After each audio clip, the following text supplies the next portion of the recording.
Quickly to conclude the question of Madam Deputy Speaker, the Kasarani Sports Academy is something I'm familiar with because it is around the time when I served as minister here that we started the journey to put this academy in place. Regrettably though, this is a brilliant project that got stuck and has not moved much, but we have to elevate this academy to a point where it becomes a focal point for nurturing talent in this country, identifying talent, nurturing talent, and unleashing this talent onto the national and the global stage. I'm a keen follower of football. I'm aware, for instance, of the Clairefontaine Center in France, which is like a conveyor belt. It keeps churning out incredible talent. Talk of Thierry Henry, talk of Kylian Mbappe.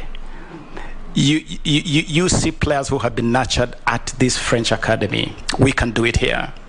And I would be very determined, should I find favor with this committee, to occupy this ministry, to put in place the measures to get this academy to the point where it should be.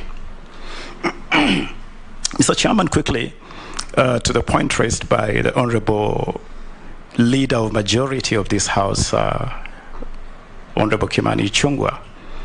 Yes, I'm familiar. I'm aware that at the time I served in this ministry, in fact, one of the biggest challenges was financing sports.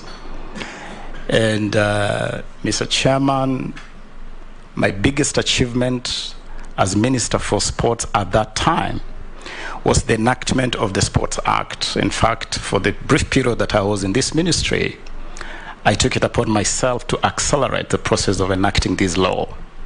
And it is in this law that we provided for the establishment of the fund. But I left the ministry before the institutions established under this law were actualized, one of them being the Sports Fund. After the law became operational, there were changes. There was an amendment to this law that spread the benefits of this fund and even renamed the fund from what we had crafted in the original piece of legislation. And it's now called the Sports, Arts and Social Development Fund. And Honorable Majority Leader, you may want to know that under the regulations put in place by Treasury, 60% of this fund for the last several years has been going to healthcare. It is something which I believe government should take a fresh look at, because if this fund was intended to accelerate the development of the sporting and creative industry space, then the priority should go to providing support to those two areas. Today, sports is only entitled to 35%. And often I hear even those percentages are not remitted to those two important departments. And so it is an area that I would definitely pay priority to.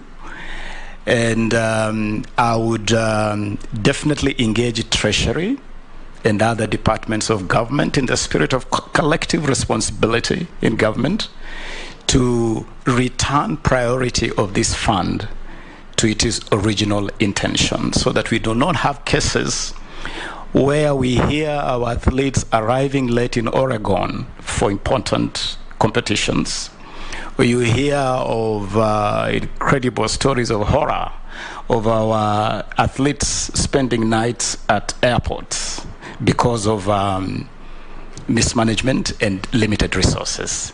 So yes, Honorable Majority Leader, this is an area that I'll pay attention to.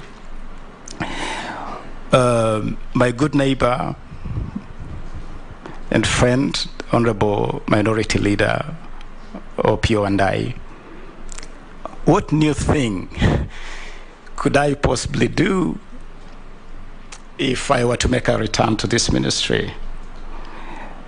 A lot of water has flown under the bridge in the 10 years since I was last at this ministry. But what gives me confidence is that I was part of the team that put in place the existing legal framework, the existing policy framework. I'm informed that the outgoing cabinet secretary has already initiated a